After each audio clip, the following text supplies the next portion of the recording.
कि भाई जो 50% है तो कम से कम हम 65% कर दें, ताकि 22 से आगे तो 65% कर दिया जाए 50 की जगह पर। और 10% सुनिए ना, और 10% अपर कास्ट का पहले से है तो 65 और 10 75, तो बचेगा 25।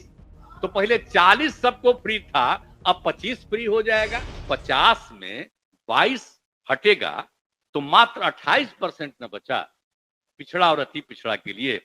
और संख्या कितनी हो गई जरा तो देख ही ना लिए हैं, कितना हो गया 63%। दोनों को मिला करके जो हुआ है उसके हिसाब से 63% उनकी संख्या, और कुल मिलाकर के आप समझ लीजिए तो अब उसको कितना बचा, 28% न बचा। और अपर कास्ट में तो आप जानते हैं कि अभी 2 साल पहले केंद्र सरकार में किया कि उनके पिछड़ेपन को 10% करेंगे, तो हम लोगों ने तुरंत स्वीकार किया और 10% हम लोग भी यहां कर रहे हैं। तो 50% है अनुसूचित जाति अनुसूचित जनजाति का 10%, और बाकी जो पिछड़ा अति पिछड़ा का है उसमें जो बचा है वो।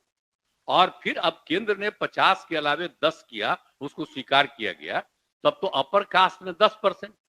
तब अपर कास्ट का आप देखिएगा तो आपको संख्या का पता चलेगा कि अपर कास्ट में कितनी संख्या हो जाती है। तो अभी जो है कि 28% बचा है, तो इसीलिए अब जो कुछ भी है आर्थिक आधार पर 10% आरक्षण दिया गया, तो उनकी जनसंख्या अनुपात के आलोक में लगभग 65-64% है, जो बता दिए अभी आपको। अनुसूचित जाति जनजाति के लिए जब 100% का आरक्षण जो हम बता दिए हैं, तो पिछड़े और अति पिछड़े वर्ग के लिए आरक्षण बढ़ना नहीं चाहिए भाई, इसका बढ़ना नहीं चाहिए, यही हमारा कहना है। सुनिए, ठीक है, तो इसका बढ़ना चाहिए। तो मेरा ये कहना है कि भाई जो 50% है तो कम से कम हम 65% कर दें, ताकि 22 से आगे तो 65% कर दिया जाए 50 की जगह पर। और 10% सुनिए ना, और 10% अपर कास्ट का पहले से है तो 65 और 10 75, तो बचेगा 25। तो पहले 40 सबको फ्री था, अब 25 फ्री हो जाएगा।